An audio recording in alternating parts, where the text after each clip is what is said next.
Buenas noches a todas y a todos. Es un honor para mí estar aquí ya como miembro de la academia y a presentar a mi profe.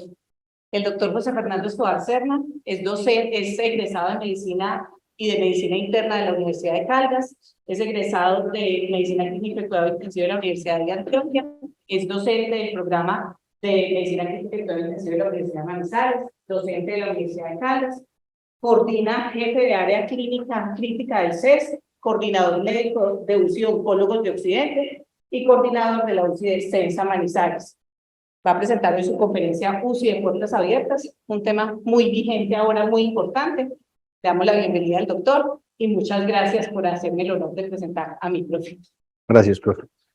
Adelante. A usted, mi estimada doctora, doctor José Fernando, nuevamente reiterarle nuestro agradecimiento y nuestro reconocimiento. Bien pueda, tiene el micrófono para usted. Bueno, muchas gracias, doctor. Los comentarios de la doctora vienen al final. Al final. Ok, bueno, entonces quiero empezar pues dándole las gracias a todos por estar aquí presente y por permitirme estar con ustedes el día de hoy, la noche de hoy, para compartirles que un tema que, como lo mencionaron, es un tema que cada vez viene siendo más vigente, sobre todo desde la pandemia.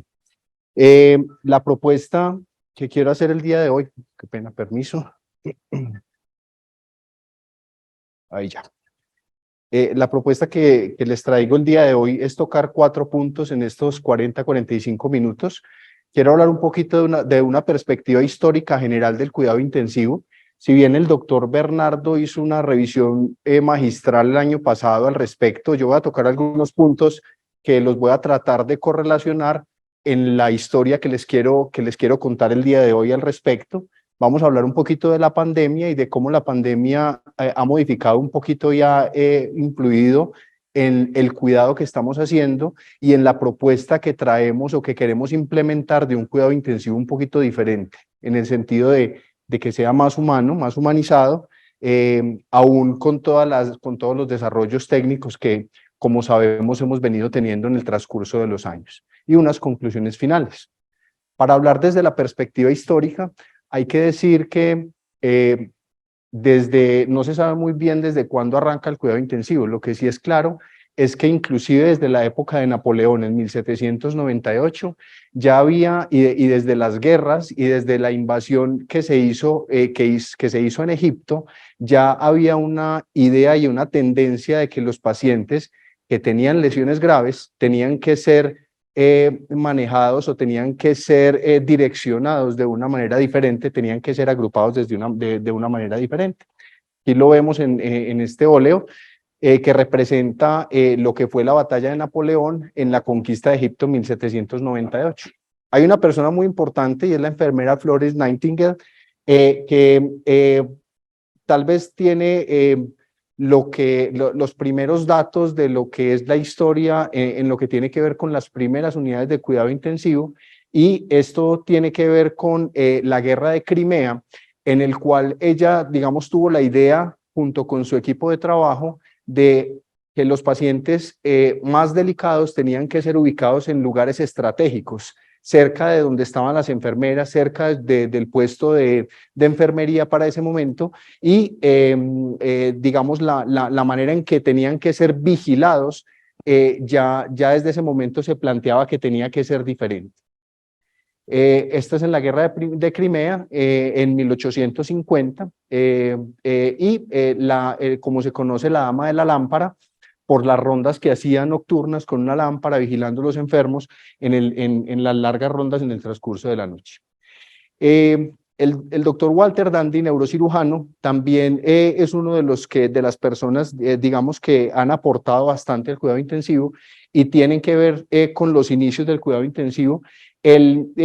neurocirujano de profesión en 1953 tuvo la idea de que los pacientes neuroquirúrgicos en el posoperatorio requerían una vigilancia diferente, que tenían que ser monitorizados de una manera diferente y tenían que ser agrupados, y él crea entonces la primera unidad de cuidado intensivo de 3 camas, que posteriormente fue creciendo y fue creando lo que se conoció como el Dandy Team, relacionado con la intervención y con el cuidado de los pacientes neurocríticos. Las guerras, sin duda, han permitido el desarrollo de la ciencia, de la medicina, y pues obviamente el cuidado intensivo no se ha quedado atrás. Desde la Primera Guerra Mundial, donde se utilizó mucho, donde se conoció mucho la importancia de los líquidos endovenosos como una medida importante para la reanimación de los pacientes politraumatizados. En la Segunda Guerra Mundial, ya con algunos avances en lo que tenía que ver con el soporte ventilatorio, que en este caso era soporte ventilatorio con presión negativa, todavía no teníamos la presión positiva, y en lo que tenía que ver con la terapia transfusional. Pero uno de los padres que se reconocen de la terapia intensiva es el doctor Ibsen, anestesiólogo, que, digamos, le correspondió danés, le correspondió en Copenhague participar en la atención de la epidemia de polio, donde un gran volumen de pacientes se presentó, alrededor de 3.000 pacientes con parálisis vulvar, con insuficiencia respiratoria. Para ese momento en el hospital de Copenhague tenían solamente 7 ventiladores de presión negativa, y a él le correspondió entonces todo lo que tenía que ver con el cuidado y la atención. Pero resulta que estos pacientes con presión negativa empezaban a tener alteración del estado de conciencia, tenían mal manejo de secreciones y tenían una mortalidad de alrededor del 90%. Entonces, él tuvo la idea de hacer una traqueostomía a una paciente, la paciente Vivi, que fue la primer paciente en agosto de 1953, donde él hace una traqueostomía y ofrece ventilación con presión positiva, y a pesar de un resultado inicial que no fue el que esperaban, finalmente la paciente logra sobrevivir, y él logra demostrar que con la ventilación con presión positiva se lograba impactar de manera significativa la mortalidad. Aquí les quería mostrar cómo en 1953 él inicia con una cama de cuidado intensivo, para el 54 ya tenía 3, en el 55 34, y fue progresando el número de camas para el 57 a 120 camas, y casi que en este punto de partida, para 1960, ya todos los hospitales grandes en el mundo tenían unidades de cuidado intensivo polivalentes para la atención de pacientes críticos, para el manejo del soporte ventilatorio. Entonces, estos son los primeros ventiladores mecánicos, los ventiladores mecánicos o los pulmones de acero, que tenían pues muchas dificultades, que trataban de simular la fisiología respiratoria por un efecto de presión negativa de succión, con las dificultades que tenía monitorizar un paciente dentro de esta caja, ofrecer tratamientos, ofrecer medicamentos, y con las dificultades del intercambio gaseoso. El hospital de Copenhague y los primeros pacientes de la epidemia de polio, que se ventilaron con presión negativa. Uno de los pacientes ventilada a través de traqueostomía con presión positiva, donde todos los estudiantes de medicina cerraron las universidades y los llevaron a que dieran ventilación con presión positiva, turnos para dar ventilación con presión positiva, y aquí se muestra cómo después de la traqueostomía y este tipo de ventilación se logró un impacto significativo en la mortalidad, y por esto digamos que es un punto de partida muy importante para lo que es el cuidado intensivo hoy en día. Sin duda que las intervenciones que se han venido realizando en el transcurso de la historia han logrado tener un impacto significativo en la mortalidad, y aquí vemos cómo en este estudio retrospectivo vemos en esta línea negra cómo la mortalidad hospitalaria se disminuye de manera significativa después de la implementación de las unidades de cuidado intensivo, esto en un hospital general, a pesar de que la edad, que la vemos en azul, y aquí vemos en rojo el índice de severidad, el índice de SAPS, uno de los índices que utilizamos en cuidado intensivo para definir el estado fisiológico agudo de los pacientes, y como a pesar de tener los pacientes una edad similar y una severidad de enfermedad similar, se lograba un impacto significativo en la mortalidad. Aquí también entonces hicieron una evaluación por subgrupos y mostraron cómo los pacientes con síndromes aórticos, con hemorragia subaracnoidea, pacientes con EPOC, tenían un impacto significativo en la mortalidad, esto relacionado con los cuidados que obviamente por su estado de criticidad tenían que ser diferenciales y tenían que ser implementados de una manera diferente. Pero entonces el cuidado intensivo, digamos, es una especialidad joven, como les muestro, ¿cierto? Tiene unos 60 años, y ha tenido un desarrollo muy significativo desde el punto de vista de tecnología, y cada vez tenemos más tecnología, más herramientas para monitorizar, para invadir los pacientes, para hacer una ecografía, para tener terapias de circulación extracorpórea, y más terapias que permiten, entre comillas, impactar en la mortalidad, tener unas sobrevidas mayores enfocados en esto, que para nosotros es muy importante, el soporte de la disfunción multiorgánica, no solo en sepsis, como muestra esta diapositiva, sino en prácticamente cada una de las patologías que manejamos en las unidades de cuidado intensivo, donde la falla multiorgánica es uno de los factores que va a relacionarse con una mayor mortalidad. Entre más órganos disfuncionen en un paciente, pues más riesgo habrá de muerte. Eso suena un poco lógico, pero entonces esto es lo que vemos y lo que vimos mucho en pandemia, y es pacientes con una gran cantidad de bombas de infusión, monitorización, ventilación mecánica, balón de contrapulsación, terapia de circulación extracorpórea, terapia ECMO, y el paciente está por allá, pues escasamente se ve en la foto, ¿cierto? Este gran desarrollo de tecnología, y pues obviamente estos son equipos que utilizamos día a día y que sin duda nos sirven mucho, y que el equipo de trabajo es fundamental en todas esas intervenciones que se han realizado, pero no es suficiente, y sobre todo con la pandemia nos dimos cuenta de que no todo es simplemente tener mucha tecnología, sino que hay una serie de habilidades que el personal y todo el equipo tenemos que desarrollar para hacer un adecuado cuidado de todas las intervenciones que el paciente requiere, el abordaje que la familia requiere, pero que también nosotros como personal de salud requerimos, y que tenemos que acoplarnos para que cada uno de esos actores que participan en el cuidado y en que el paciente le vaya mejor, pues no se vean perjudicados. Este es un artículo publicado en el 2011, es una revisión sistemática donde ya se hablaba un poco de los modelos de visita. Realmente, aún hoy en día, las unidades de cuidado intensivo, en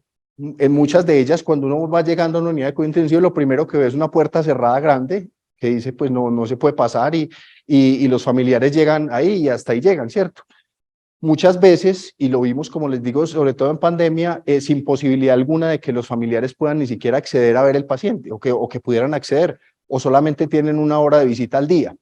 Y eso se ha tratado, digamos, de mostrar en diferentes estudios como este, donde dicen, venga, realmente eso sí impacta, no impacta, necesitamos que la familia esté más cerca, las visitas sí ayudan para los pacientes y para el personal. Este estudio lo que mostró es que tener unas políticas de visita más flexibles permite tener un poco más en mente no solamente el paciente, sino la interacción que tiene el paciente con su familia y cómo él puede ayudar en ese proceso de recuperación. Pero en este estudio, llamativamente, mire que las enfermeras creían que las visitas eran benéficas, pero que afectaban su trabajo, que realmente pues no era como tan bueno, porque digamos que podían interrumpir momentos de atención, podían hacer que los cuidados se prolongaran, y generaba, digamos, ciertas dificultades. Y que había que individualizar estos modelos de atención, pero basados en algo muy importante que ya se viene mencionando desde el 2011, y es la comunicación. Y es cómo comunicamos cada una de las cosas que hacemos en las unidades de cuidado intensivo al paciente, a su familia, y cómo nos comunicamos entre nosotros como personal de salud, pero adicionalmente, y obviamente como parte del personal de salud, entre cada una de las especialidades que intervienen en el cuidado del paciente. Un punto clave que, como veremos más adelante, va a ser fundamental en esta nueva estrategia. Pero entonces se vino la pandemia y dijimos, listo, tenemos mucho monitoreo, vamos a tratar de hacer las cosas lo mejor posible. Esto fue lo que se empezó a ver, entonces grandes sitios tratando de prepararse o de prepararnos para algo que no sabíamos si nos iba a llegar o no. En el 11 de marzo del 2020 entonces se decreta la pandemia, y vimos cómo el número de casos empezó a disparar de una manera significativa a nivel mundial, primero en Europa. Pensamos que no iba a llegar a Sudamérica, efectivamente llegó. Tuvimos las UCIs colapsadas, tuvimos compañeros enfermos, por fortuna no pacientes o no compañeros que fallecieron en nuestro medio, pero sí hubo mucho personal de salud que falleció. Esta imagen donde todos estos equipos nosotros los tuvimos, donde uno entraba como un astronauta a acercarse al paciente con el temor de que me va a contagiar, con este paciente que la familia no podía entrar a verlo o escasamente podía verlo a través de un vidrio, o que entraba a una unidad de cuidado intensivo y pues que no se sabía si iba a volver a salir, que podría pasar mucho tiempo, podría pasar un mes, 2 meses antes de que, antes de que el paciente pudiera volver a salir. Muy bien. El número de casos se disparó de manera significativa con una alta mortalidad. Nos tocó en algún momento pensar en que íbamos a tener que priorizar el ingreso de los pacientes a las unidades de cuidado intensivo. Por fortuna, nuestro sistema de salud no colapsó tanto como creímos, al menos en esta región en específico, logramos satisfacer la demanda de camas de unidad de cuidado intensivo. Y esto pues nos tocó vivirlo a todos y fue algo que definitivamente nos impactó de manera significativa y nos mostró que no solamente o no todo era ventilar el paciente, pronarlo, tener una terapia de circulación extracorpórea, tener una terapia de reemplazo renal o de soporte multiorgánico, sino que empezamos a ver que nosotros como personal de la atención de los pacientes con COVID, específicamente en la pandemia, estábamos sufriendo burnout. Y ese desgaste relacionado pues con todo el contexto de lo que tenía que ver la UCI COVID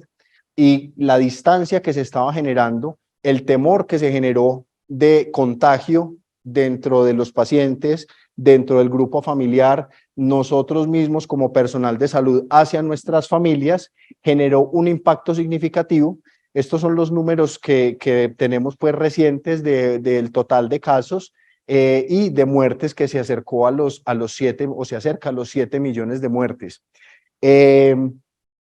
¿Y cuáles entonces han sido esos efectos que se han venido demostrando y que se venían mostrando desde antes, que de pronto no eran tan evidentes, pero que se acentuaron de manera significativa durante la pandemia? Y es que en los pacientes se generó mayor estrés, mayor depresión, mayor delirium, mayor síndromes post-UCI. En los familiares también se identificó mayor ansiedad, mayor depresión y mayor estrés postraumático. Resulta que en esta publicación de este año de New England se hace un énfasis significativo en todo lo que tiene que ver con los resultados del paciente crítico, y aquí se ve muy pequeño, pero básicamente lo que quiero mostrarles es un poco todos los efectos que tiene tener un paciente en estado crítico sobre cada una de las personas que tienen que ver con él, sobre los miembros de la familia, sobre la persona que lo cuida, sobre el personal de salud que está alrededor del paciente. Cómo el paciente tiene, pues obviamente diferentes opciones. Una opción es que sobreviva y le vaya muy bien y quede prácticamente sin secuelas, que sobreviva y quede con secuelas graves, o que el paciente fallezca. Cada una de las tres alternativas representa un efecto sobre la familia y sobre el propio paciente, obviamente, y sobre el personal de salud. Entonces, un paciente que sobrevive de la unidad de cuidado intensivo va a ser un paciente que va a tener más fragilidad, va a tener debilidad asociada a la patología crítica, va a tener alteraciones cognitivas, puede tener lesiones en cavidad oral, puede tener lesiones por presión en diferentes partes, a nivel del cuero cabelludo, a nivel de los talones. Va a tener alteraciones en su esfera mental, puede tener ansiedad, puede tener depresión, puede tener trastornos de estrés postraumático, pero entonces no solamente ese efecto, de todos esos efectos van a ser sobre el paciente, sino que el cuidador también va a tener algunos de estos, como les mencioné, trastornos depresivos, trastornos de ansiedad, pero también el personal de cuidado intensivo, cada una de las personas que tiene que ver con la atención del paciente en estado crítico, va a tener algunos efectos que están relacionados con los resultados y con los desenlaces. Y en esta publicación entonces también nos muestran cómo, basados en la funcionalidad y en la independencia y en la calidad de vida que tiene el paciente previo al ingreso a la unidad de cuidado intensivo, va a tener algunas alternativas del curso donde un paciente puede tener una recuperación de la funcionalidad y va a tener una recuperación similar a la que tenía previamente, sobre todo pacientes jóvenes, pacientes que no tienen mucha comorbilidad o que su estado de criticidad no es tanto, pueden llegar a recuperar su estado basal. Hay pacientes en los cuales la funcionalidad no digamos, no es la mejor, tienen alteraciones funcionales, tienen amplia comorbilidad, son pacientes que pueden sobrevivir, pero seguramente el resultado no va a ser, no van a llegar muchas veces ni siquiera al nivel basal que tenían antes del desarrollo de esta condición crítica que los llevó a ingresar a una unidad de cuidado intensivo. Y la tercera alternativa pues será que el paciente fallezca, que aún también generará, como les digo, efectos sobre cada una de las personas que intervienen en su cuidado, su familia, sus cuidadores y demás. Y esto lo vemos de manera representativa en esta gráfica, cómo el cuidador se afecta tanto en el paciente que se recupera, en el paciente que tiene una discapacidad severa, como en el paciente que fallece, donde los procesos de duelo y de duelo mal desarrollado se pueden dar de una manera significativa, sobre todo cuando esta comunicación de las que les hablaba al principio no es la mejor o no es como digamos, la que esperábamos. ¿Por qué? Porque la comunicación es lo que le va a permitir a la familia participar en ese proceso de atención, en ese proceso de toma de decisiones de cada una de las intervenciones que se realizan en el paciente en estado crítico. Estas son algunas de las consecuencias entonces de lo que se considera el síndrome PICS o el síndrome post-UCI, que parte entonces de alteraciones a nivel del estado mental, como mencionamos, alteraciones cognitivas como en la función ejecutiva, alteraciones de memoria, alteraciones de atención,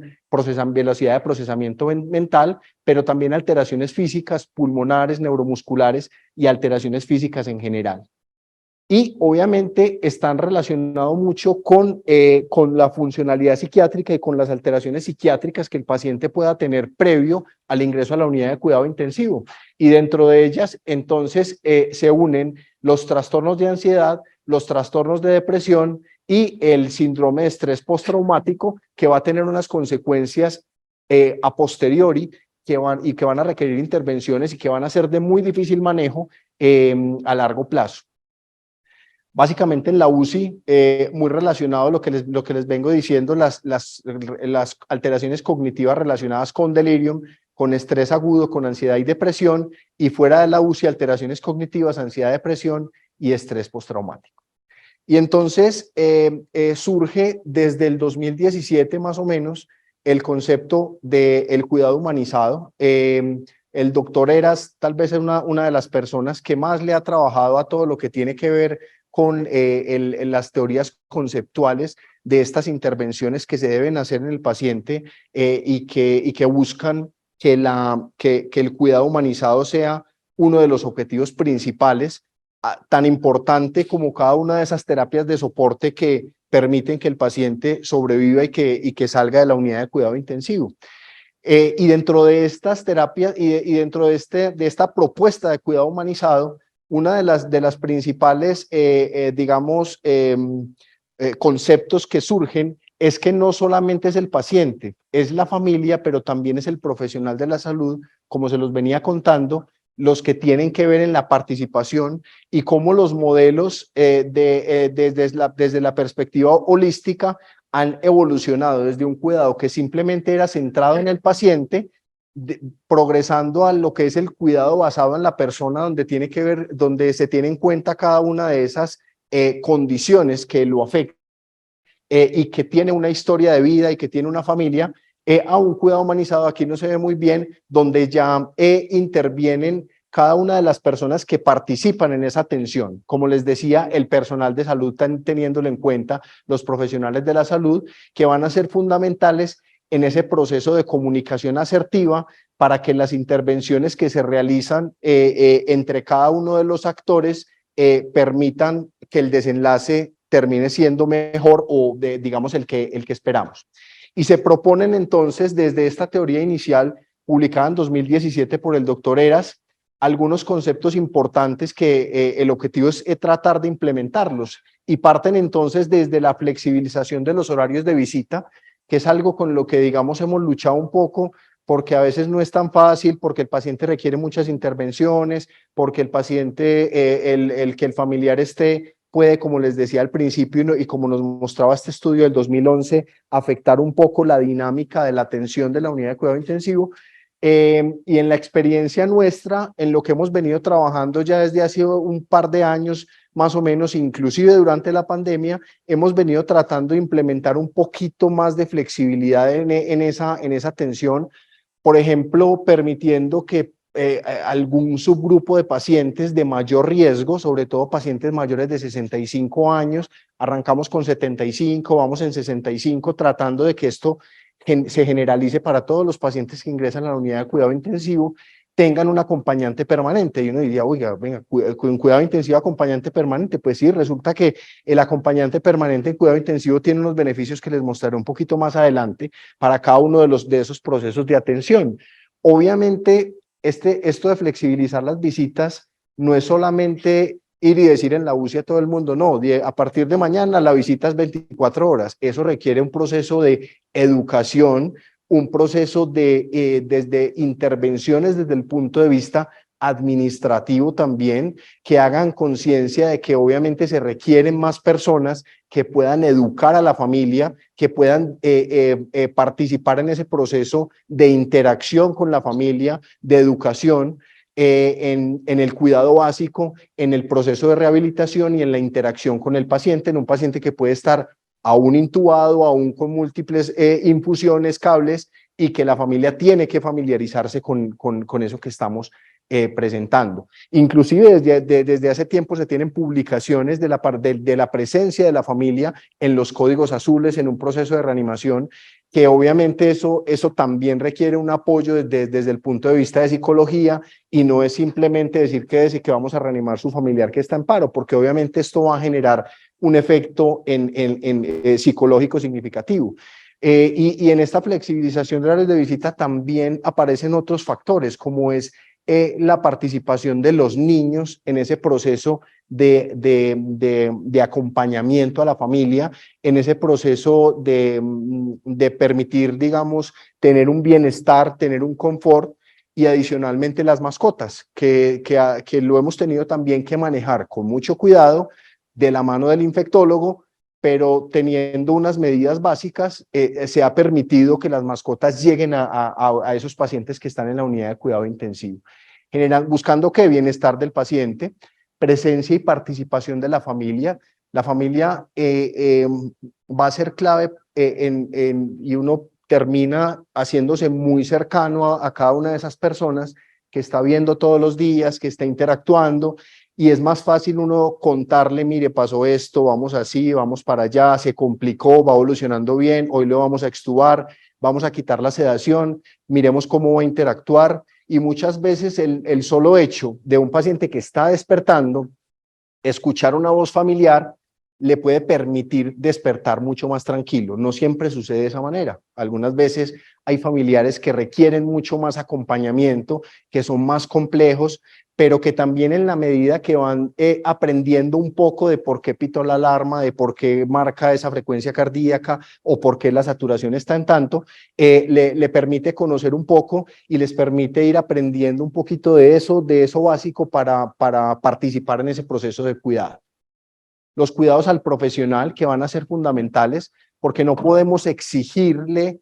a todo el personal que haga intervenciones adicionales con un familiar que está acompañando al paciente, sino lo incentivamos, porque esto posiblemente inicialmente va a generar una mayor carga en ese proceso de cuidado y de atención.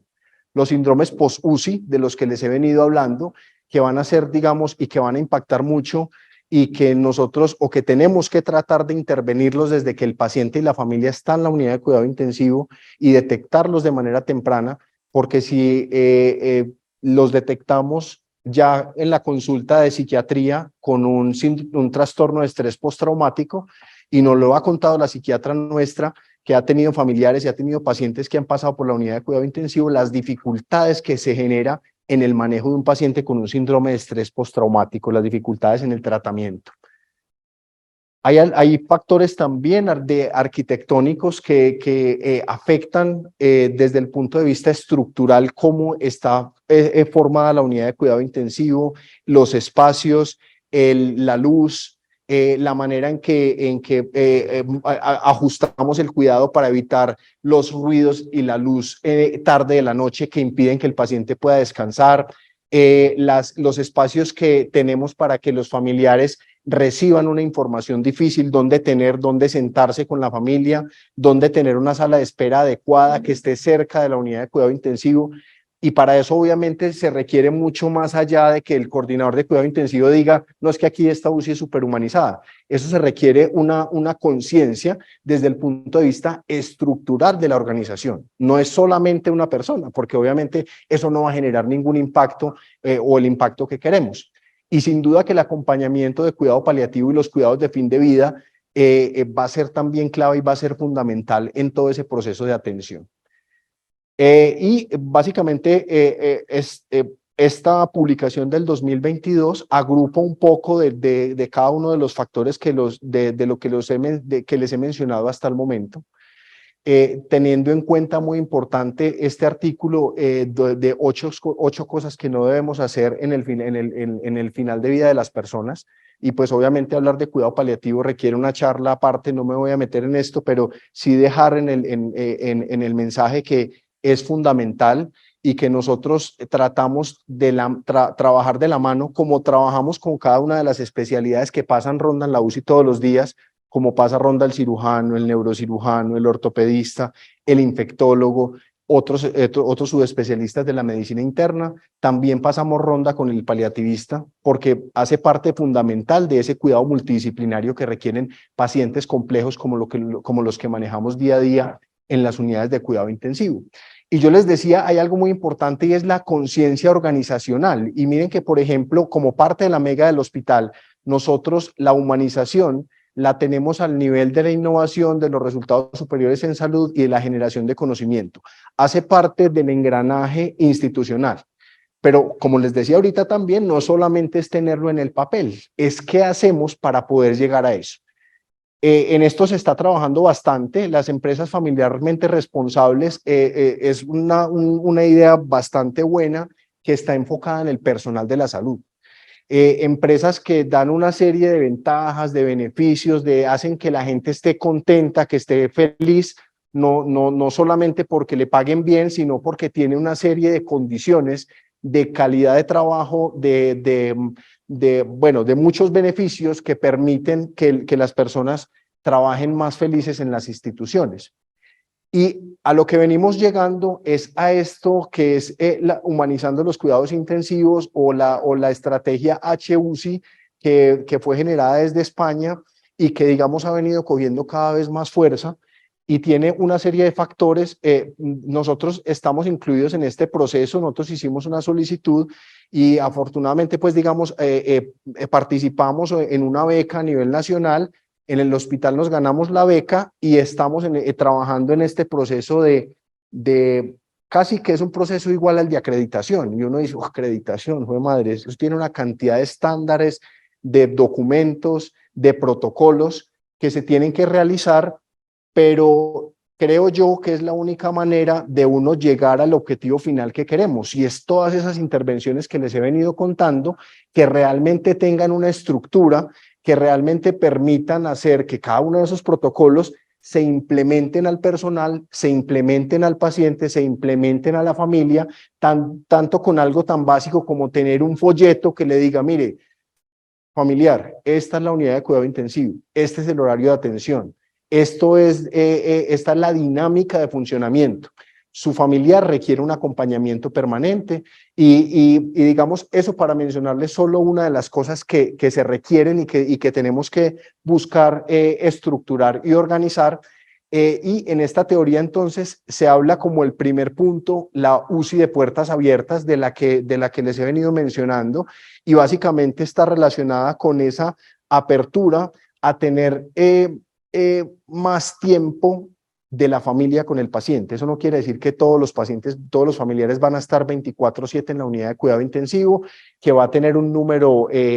infinito de visitas y que todo el mundo va a entrar y salir a la hora que quiere. Eso requiere una reglamentación adecuada, pero sí por lo menos tener un poco más de apertura y decir, no, es que aquí la visita son solamente 30 minutos, entran 2 personas y se acabó. Y si en esos 30 minutos usted no alcanzó a recibir la información, mañana hablamos. Eso es lo que queremos cambiar un poquito, ¿cierto? Cambiar un poco la manera en que interactuamos con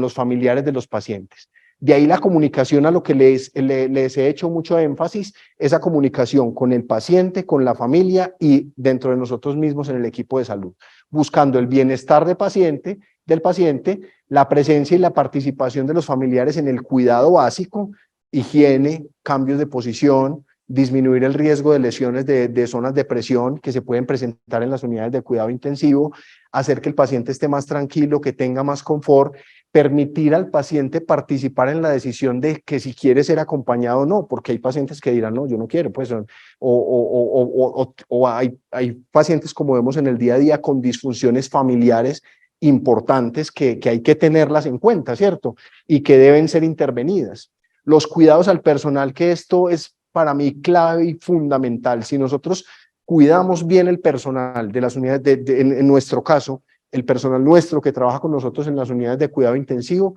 posiblemente podremos llegar a implementar estrategias tan retadoras como esta, que inclusive pudiera uno ponerla cerca del nivel de una acreditación. El manejo del síndrome post-UCI, los cambios de infraestructura y los cuidados al fin de vida, básicamente lo que les he venido mencionando. Sensibilización y formación del equipo asistencial, buscamos tener más accesibilidad, inclusive hemos tenido pacientes en la unidad de cuidado intensivo posparto, maternas con su bebé, lactando, en ese proceso de acompañamiento, de una monitorización en la unidad, pero con el acompañamiento de su bebé, permitiendo el contacto, y aquí digamos nosotros hemos trabajado mucho con infectología para tratar de restringir lo que más podamos los aislamientos, porque si algo genera falta de cuidado en un paciente es tener el rótulo de aislado, y lo vimos en la pandemia. El paciente aislado, no, pues yo lo vi ayer y estaba como bien, hoy no voy a entrar. Pita y la auxiliar, no, pero es que yo acabé de entrar a ponerle un medicamento, yo mejor espero otra media horita y ahorita entro a verlo. Y así se va sumando y sumando y sumando, y hace que estos pacientes tengan peores desenlaces, más mortalidad, más eventos adversos y más complicaciones. La comunicación en el equipo, ya lo mencioné, soporte emocional y espiritual, esto también va a ser fundamental, el acompañamiento emocional va a ser clave, la participación de psicología, psiquiatría y obviamente basado en las creencias de cada persona, el soporte espiritual, la presencia y participación de la familia en los cuidados, la comunicación, a lo que le he hecho bastante énfasis hasta el momento. Y en este estudio, que lastimosamente se ve muy pequeña en las gráficas, lo que les trato de mostrar, este estudio es publicado este año, donde básicamente trata de mirar, venga, ¿qué pasa con tener visitas restringidas o no restringidas? Hicieron un estudio grande observacional de más de 3.000 pacientes, comparando, o observacional retrospectivo, tratando de comparar si realmente lo que pensábamos es que no dejemos entrar la familia porque de pronto el paciente se infecta más, y eso es un problema muy grave, que el paciente le dé neumonía asociada al ventilador, infección urinaria asociada a sonda o infección asociada a un dispositivo, un catéter central, eso es muy grave porque sin duda aumenta la mortalidad. Y resulta que ellos en este análisis que hicieron, básicamente lo que mostraron, esta primera diapositiva, si me creen, con ojos de fe, no hubo impacto en un mayor riesgo de infecciones asociada a dispositivo, de ninguna de las 3 infecciones asociadas a dispositivo. Y adicionalmente, estos pacientes tuvieron menos delirium, no se ve muy bien, me disculpan pues la imagen que no es muy buena, pero básicamente la idea que les quiero traer con este artículo es que las complicaciones de tener más infecciones no se presentan, el riesgo de delirium es menor, no hay impacto en la mortalidad, pero recuerden que los pacientes con delirium se mueren más, tienen tienen unos efectos o unos resultados o unos desenlaces que son peores, y este es un dato bastante significativo que nos aporta este estudio. ¿Qué beneficios tenemos con las visitas? El apoyo emocional minimiza dolor y tristeza, tranquiliza al paciente. En la familia, esto para el paciente, en la familia genera satisfacción. Al principio puede haber ansiedad que en la medida que va entendiendo todo lo que está sucediendo puede disminuir y le va a permitir ir construyendo un duelo mejor elaborado en caso de que el desenlace no sea el que esperamos. Inclusive muchas veces la misma familia, entendiendo todo el proceso por el que ha pasado el paciente, decide solicitar: hasta aquí llegamos, no queremos más, no queremos una reanimación, no queremos una traqueostomía, no queremos más cirugía, queremos un cuidado paliativo, queremos medidas de confort y optimizar todo lo que tiene que ver con el cuidado básico. Participar en el cuidado, confianza y seguridad en el personal. Nosotros tratamos de mostrarle a la gente que realmente nosotros lo que hacemos allá no es que estemos ahí a escondidas haciendo intervenciones y que no queremos que ellos vean lo que nosotros estamos haciendo. Realmente no tenemos nada que ocultar y somos completamente transparentes en todas las intervenciones que hacemos y por eso no tenemos temor en que el paciente y la familia vean lo que hacemos. Inclusive permite que las intervenciones sean, entre comillas, de mayor calidad. Al personal puede aportar información y ayudar a cuidados básicos. Y estos son algunos ejemplos, ya en las últimas diapositivas que les quiero mostrar, de un paciente en recuperación de un estado crítico, una muerte súbita por un infarto. Ella es una de las rehabilitadoras. Y aquí les muestro cómo la familia está participando en ese cuidado y en ese proceso de rehabilitación, ¿cierto? Permitiendo que el paciente se pare, que dé unos pasos y que participe en la recuperación. La terapia de rehabilitación es clave y fundamental y creo que todos pues lo tenemos muy claro. Si un paciente se moviliza más temprano, se sienta más temprano, se extuba más temprano, se le quitan invasivos que no requieren más temprano, la recuperación va a ser más rápida. Y si la familia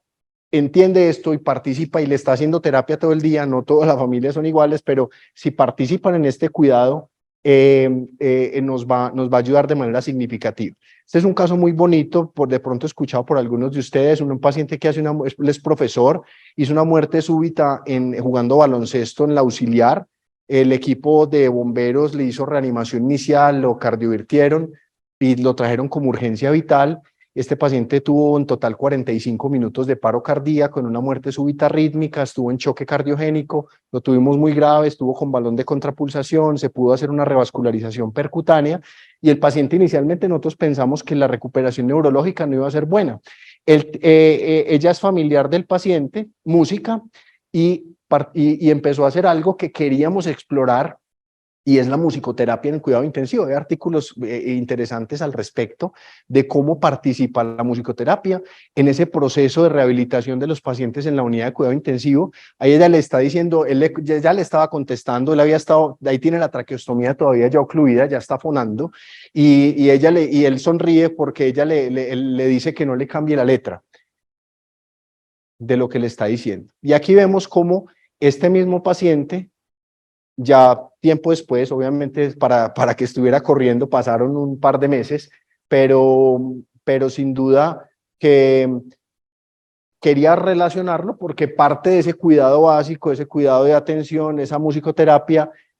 ayudó que este paciente hoy en día esté pues como está, rehabilitado y completamente integrado en su proceso de cuidado y de atención. Las mascotas, como les decía, también esto lo hemos venido implementando, inclusive aquí está mi papá que lo tuvimos como 3 meses en la unidad, aquí le llevamos mi perrita, Filomena, esto digamos que con un proceso de cuidado estructurado, la mascota bañada, infectología realmente nunca nos ha puesto dificultad con estas intervenciones que hacen que las personas que quieren las mascotas, pues obviamente se sientan, tengan mucho bienestar y tengan esperanza de recuperación y de salir adelante y de sobrevivir. Los niños, no tenemos muchas fotos de niños porque obviamente esto puede generar un choque, pero sí hemos tenido muchas veces niños que participan pues, o permitimos que ingresen, obviamente con el acompañamiento de psicología. El padre de uno de nuestros colegas, también pues con sus nietas, aquí en la unidad de oncología, el doctor López, el oncólogo, con algunos de los grupos del personal de UCI, con una paciente que estaba recibiendo su quimioterapia y estaba de cumpleaños ese día y participaron pues con ella. Y un reto adicional ya para terminar, y es cómo nosotros desde el punto de vista de educación médica podemos hacer o podemos llegarle a esas personas que están en el proceso de formación para transmitirles todo esto. Obviamente, sin duda el ejemplo, ¿cierto? Hace poco yo le decía a un residente, venga, espere, esa no es la manera en que usted debe acercarse a una persona y contestarle, ¿cierto? Porque muchas veces uno en el afán que está, en el agite, en cuidado intensivo, corriendo, subiendo, bajando, y ya le dio información, y viene otro familiar y pide más información, y viene otro más, pues habrá un momento de decir, ya dio la información, deben comunicarse entre ustedes, pero también esa es la manera en que llega a las personas y aborda puede ser una manera ya brusca, agresiva, que va a generar disconfort y va a generar malestar. Entonces, ese es un reto que tenemos y es cómo hacer para que a través de la educación médica podamos implementar todas estas medidas que queremos de humanización. Como conclusiones, entonces, tenemos que humanizar es una tarea ineludible. Abrir las puertas de la UCI va más allá de un protocolo, un proceso asistencial, una estrategia de calidad, una orden administrativa. Debe ser motivación personal y hay que pensar en el personal, en el cliente interno. Mejorar experiencia de la enfermedad, mejorar la continuidad de los cuidados y aumentar la satisfacción. Mejoran los indicadores como satisfacción, calidad de servicio y posiblemente se relaciona con con menos eventos adversos. Básicamente eso era lo que les quería contar. Quedo atento a las preguntas y comentarios. Muy amables. Gracias, doctor. Doctor José Fernando, muchas gracias. Ha sido tradición en este año, por iniciativa de Junta Directiva y especialmente del doctor Campo Elías, que un par externo haga el primer comentario antes de darle la palabra a todos los asistentes, tanto presenciales como virtuales.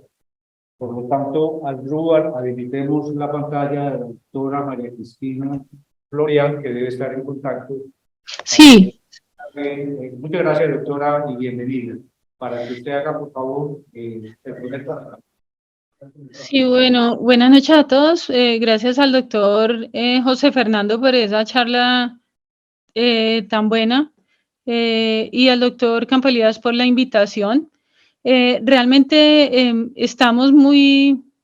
a tono en el sentido de humanizar el cuidado de las unidades de cuidado intensivo.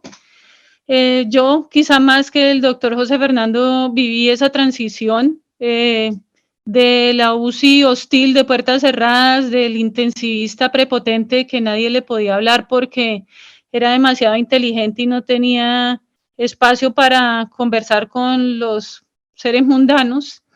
a esta unidad de cuidado intensivo de puertas abiertas, que no solamente se refiere a los familiares, sino al espacio físico, a la extensión de la atención de los pacientes críticamente enfermos desde el servicio de urgencias o desde el momento en que pisan la institución hasta la unidad de cuidado intensivo, convirtiéndonos la unidad de cuidado intensivo en un espacio físico, sino en un concepto mental de atención. A ustedes les parecerá pues muy por sentado que nuestra atención hoy en día esté basada en el cuidado de los pacientes, pero aquí para complementar un poco lo que está mencionando el doctor, realmente solo hasta 1986 se dijo que la atención en salud debía ser centrada en los pacientes. Antes de eso, los médicos nos dedicábamos a hacer una atención centrada en la enfermedad. Éramos los expertos de la enfermedad y por lo tanto la opinión del paciente o su familiar eran poco importantes porque el conocedor de la patología era precisamente el médico. De ahí hacia atrás veníamos del ejercicio de una medicina que era totalmente paternalista, donde el médico, quien era el experto en la enfermedad, era quien determinaba qué tratamiento y cómo se le daba a los pacientes, quienes al no entender cuál era su enfermedad, pues no tenían como mucha razón de opinar. En 1986 se crea la organización PICER. La organización PICER emite unos enunciados de los cuales el principal de ellos es obviamente la atención basada en el paciente, y hacia el 2004 solo empezamos a entender que no es solamente la atención basada en el paciente, sino en el paciente y su familia. Y solo hasta eso podemos hablar entonces de la autonomía que tienen los pacientes de tomar sus decisiones en torno a su salud. Las unidades de cuidado intensivo son un sitio donde esto se exacerbó, porque como ya lo mencionó el doctor José Fernando, fueron creadas alrededor de situaciones de crisis y en la mayoría de ellas contagiosas, lo cual hacía que el paciente tuviera necesariamente que ser aislado de su familia y esto hacía pues que la situación y la vulnerabilidad a todos sus derechos fuera mayor. se viene hablando entonces en el mundo de abrir, obviamente, los espacios de las unidades de cuidado intensivo, que no solamente implica, digamos, como lo dice el doctor José Fernando, una estrategia de marketing, sino que más allá de eso, tiene que ver con una conceptualización, donde obviamente todo lo que tiene que ver con el paciente va a mejorar su delirio, va a mejorar su estado postraumático, va a mejorar su rehabilitación, va a mejorar todos los aspectos que tienen que ver con el paciente. Sin embargo, en estas estrategias hay que tener en cuenta mucho el cuidado del familiar y el cuidado de las personas que asisten a los pacientes críticamente enfermos. Piensen ustedes como, por ejemplo, en Noruega el 70% de las unidades son abiertas, en Italia solo el 1%. Y en España, que es básicamente nuestro referente, el 7% de las unidades tienen puertas abiertas para visitas familiares extendidas, no 24 horas, extendidas. Y esto se los cuento ¿por qué? Porque la mayoría de los estudios han demostrado que si bien es cierto, los familiares pueden tener un mejor conocimiento de la enfermedad, casi el 60% de ellos no se sienten apoyados por la institución. Y no se sienten apoyados porque no tenemos el espacio para que ellos descansen. Ellos no, la mayoría de los sitios no cuentan con una cafetería que funcione 24 horas y donde las personas puedan ir a tomar un café. No tienen un sitio donde bañarse, donde hacer sus necesidades físicas de estos familiares. Esto los pediatras lo conocen muy bien porque las unidades de cuidado intensivo pediátrico fueron las primeras en abrir sus puertas. Y esto ha hecho que estas unidades de cuidado intensivo tengan que tener un rediseño diferente en estructura física. Entonces van viendo ustedes cómo no se trata solamente de la voluntad mía o la voluntad de la parte administrativa, sino de hacer unos cambios, digamos, estructurales que pueden ser en algunas instituciones grandes.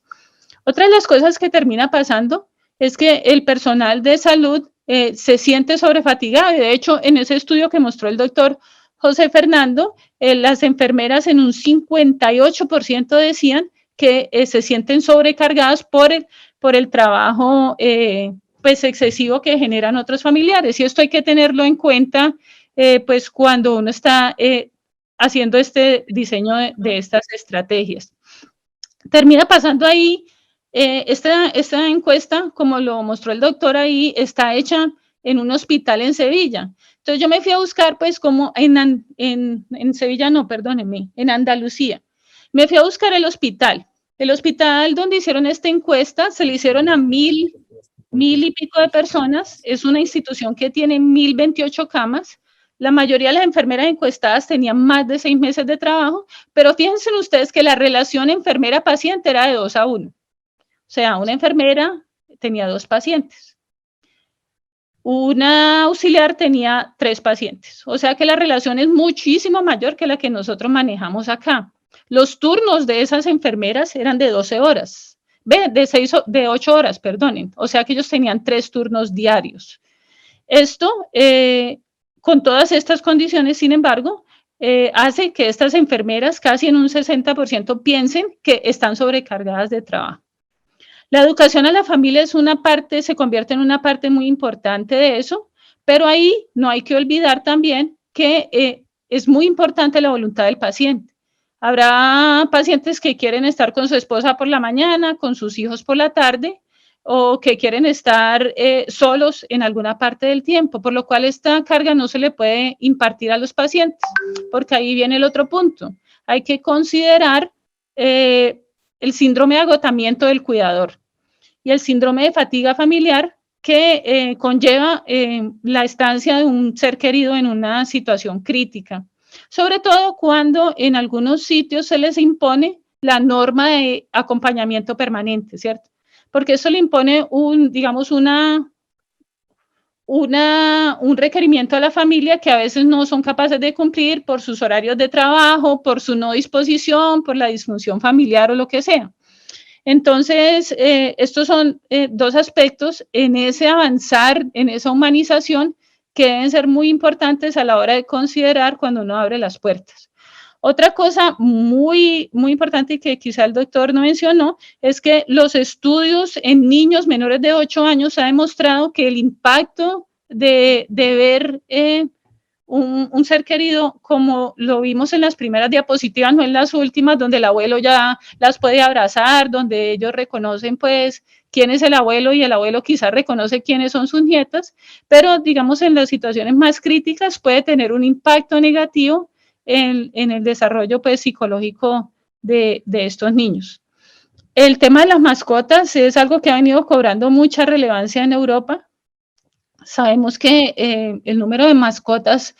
por familia ha aumentado exponencialmente en los últimos 10 años y este tema también puede ser relevante para un paciente. Entonces, en conclusión, es un tema sin duda al cual debemos apuntarles todos, pero es un tema que requiere no solamente, digamos, nuestra voluntad y nuestra concientización, sino que requiere voluntades administrativas grandes, enormes, con unos esfuerzos económicos grandes, que permitan pues que realmente esto se lleve a cabo de la mejor manera. Y esto se lo digo porque también he tenido la experiencia de visitar algunas de estas unidades que se dicen de puertas abiertas, pero que realmente lo que hacen es abrir la puerta para que el familiar entre cuando quiera, sin todo el acompañamiento que el doctor José mencionó y que se debe hacer en estas situaciones en especial. Entonces, pues para comentarles a ustedes, todo a favor del paciente, hay que apoyar muchísimo a la familia, hay que apoyar muchísimo al personal asistencial que se va a encargar de esta gigantesca tarea